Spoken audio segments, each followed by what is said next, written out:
Hi, my name is Michał Grela, and this is IT Leadership Insights by Future Processing. This episode is about IT governance. Research shows that IT projects fail mostly because of human and managerial factors.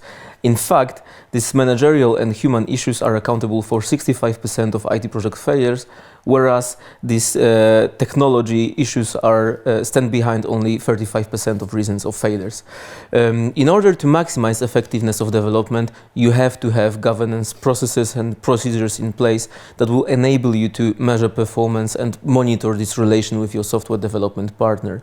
Today my guest is Janne Marie Van Vlastuin, experienced business transformation consultant. I'm going to ask Janne Marie what IT governance is about, why do you need such processes and procedures, and whether is it even possible to monitor such intangible things as this relation between supplier and buyer. But first things first, a quick introduction. Janne Marie, what's your background?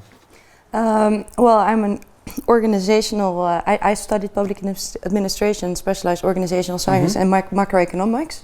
And after my study, I decided to start developing software or designing software, because all innovation and economical growth is being driven by innovation and technology. And at the end of the day, has to land in technology. So I wanted to be able to change an organization from A to Z and understand everything completely. And I specialize in the commercial domain, so sales, marketing, which I also had leadership roles in. So I've been doing that for 12 years now, and currently the past years I've been doing larger transformation programs with a multi-million budget. Right, that's impressive. It's a great pleasure to have you here. Thank you for inviting me. Getting back to the topic of this conversation, IT governance, how do you understand it? What does it mean to you? For me, governance, and not only IT governance, but all governance is just a clear description of roles and responsibilities, that you know who is allowed to determine what even before you start. If you do not have formalized governance, then things become a mess, because it's unclear who has to decide what. And ownership is usually one of the biggest hurdles or bottlenecks, because when things become difficult, people tend to let the ownership lay at the other party and not with themselves. Okay, but is governance a strict thing and you have to, I don't know, go by the book all the time? Or is it something that is dependent on given situation and circumstances? Yeah, I'm happy to say that there's not a book about governance. So it's really depending on the organization and the relationship you have, and also the type of governance. And if you take, for example, the IT and supplier governance relationship, also there, it is very much depending on how the organization, how the functions are being put in the organization, and where it should be, because sometimes it should be an alignment role, sometimes it should be the IT department that has the direct link with the supplier or vendor, and sometimes even the business. And what about issues such as the culture of each organization or the maturity level of each of them? If you look at how you implement the processes, you have, for example, a very nice best practices like ITIL or by BSL, which I really like myself in this new day and age. If you take that strictly, I've seen this one program, and that was years ago, where there was this one company, I'm sorry, I'm laughing, which implemented both ASL, the three ones, ASL, BSL and ITIL, all in different departments. So at the end of the day, there was no governance, but they implemented three best practices, so it should work. Well structured. But that's not how it's supposed to be done. You take a best practice as a frame, and then you apply it to how your organization is functioning and communicating. So the alignment is key, but you've also mentioned procedures. What procedures do you have in mind? What procedures should be in place? For example, quality procedures. So talking about the acceptance of work. So we're talking about rough development work, but also on configuration. If you talk about SaaS solutions, you should talk about the acceptance criteria from a business perspective. when delivering. If you look at the definition of success of a project, it's usually how the business perceives it and how things are being used. So when you know from the requirements you're gathering what are the critical factors which the business will accept your solution upon, those are your acceptance criteria. Those should be used in your user acceptance criteria. I'm glad you brought that up. Same as with your functional development, functional design. The functional acceptance test should be performed based on those criteria, and there should not be functional testing being done in the user acceptance test, because everybody's responsible for their own level of requirements. Same with the technical solution design. Based on that design, the technical testing, the regression testing, and all should be done. So, and it's depending on the type of development and the impact of what kind of testing you're doing. But it's better to also define those procedures in advance than all think of that on the spot. And I see that there are a lot of companies missing those old-fashioned quality criteria. All right, so you should focus at the quality at the very, very early stage. Yeah, and absolutely. have the acceptance criteria ready and have them as your requirements in front of you. Yeah, they are your requirements. That's very interesting. But I guess that can be a hard process for many. So what are the common mistakes you have seen? Usually it's there's a problem. People already think that they know the solution. They go to their partner and say, we need this solution. Okay. And instead of taking the time to actually go deeper to understand what really the problem is, or actually letting your partner ask questions about the problem. And then they say, we want this and that and that. And then when it's delivered, no, that was not what we needed. No, but that's what you asked for. And that is because they skip the first phase of really defining the assignment rights. Okay. And aligning that with your supplier, with their supplier, in a proper way. So instead of asking a solution for a problem, they're only asking for a solution. Well, I couldn't agree with you more. That's a very common mistake. And what I also observe is that people, instead of asking, they just take assumptions. Yeah, that is. If I may be so rude, assumption is the mother of all fuck ups, and this really accounts for IT development projects. It because really does. Assumptions, I always tell everyone that has to do an analysis, pretend you're from Mars, that you've never walked around this planet, and ask for everything. To give you an example, I've done this program in Ethiopia, and there was this really nice solution where you could see on a map where the customers were.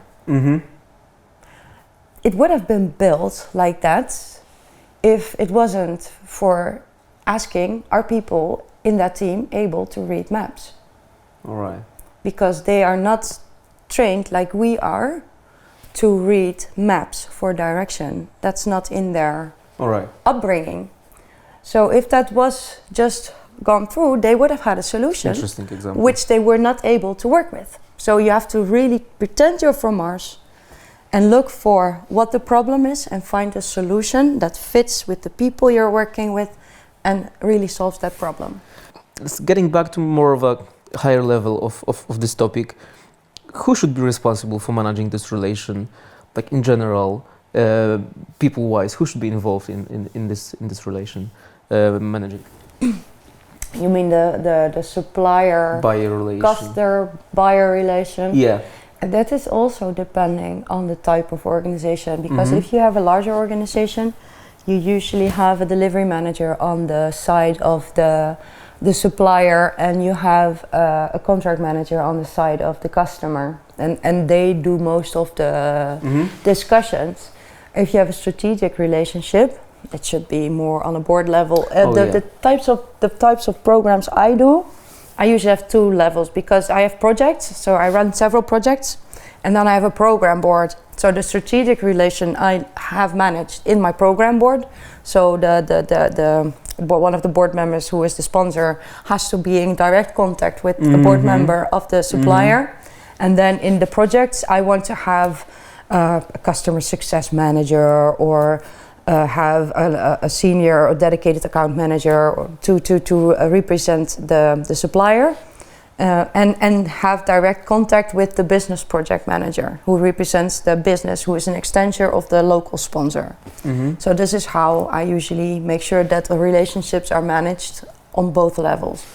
And on project level, what about the product owner? How do you usually sort that out? Yeah, I usually let the product owner, if you talk about the development team, the product owner is the only one to issue and change requirements towards the delivery team, and I have the business project manager to do all the coordination and the discussions. So you kind of like do both. I have 2 different roles, and they're never allowed to be the same person. Okay. And what about the development team? Do you rather like to have them being involved on daily communication, or do you like to rather have them have a proxy of this product owner or product manager? I prefer to let developers be developers, not communicate on a daily basis, but just let them do that. If it's clear and the assignment is clear, that they can just do their work. Because if you really, that's my own experience, some consultants, so if you have more functional consultants and developers on that role, they should be allowed to ask ad hoc questions, but they also prefer just to configure the system.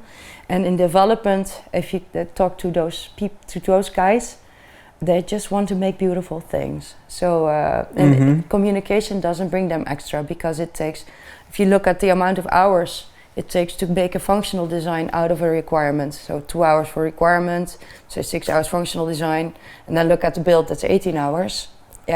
Let those 18 hours be 18 hours. So okay, so is it even possible to implement KPIs or measure such intangible things as relations? It is possible. Of course, satisfaction is one. But what's even better is ask your customer about how his definition of a successful relationship is. All right. And then tell your definition of a successful relation, and then start measuring upon those. So it's rather a partnership approach. Yeah, because every relationship has both sides that have to get something out of it, which is called the partnership. Yeah. And in the ideal situation, you go outside of the pricing agreement and the quality agreements and actually go one level deeper to see what kind of value you can add to each other on top of that, and measure that as well. So let alone from the hard things on rework, time budget. That can be a KPI, so that's, exactly. Our time budget, was it all within? Yeah, exactly. Was the scope, original scope, how much, how happy was the business looking at the acceptance criteria and the approval, so that there are different things you can measure. But if you talk about relationship, then you also have to put effort in the soft. So you can stick with hard KPIs, but it's best to go with the soft also partnership approach, or combine both approaches. Wow, that's thoughtful. So were you to give your best tip on IT governance and maximizing efficiency of this relation, what would that be? Like few best tips? I think make roles and responsibilities very clear. Understand what a customer-supplier relationship is, but also who the real customer is. And the real customer is the end user.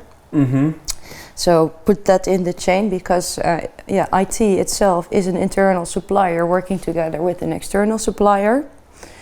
And at the end of the day, understand that working together is about making clear agreements, but mostly about trust. So if you have a good relationship, you can bring much more value than if your relationship is based on clear on procedures only, because that is really an impossible way of really working together. But also make those agreements that are fit with your culture, and find that company that really clicks with you as a culture. So because at the end of the day, It's all about communication, even assumptions, not taking assumptions and having a low barrier into finding answers. It's about communications.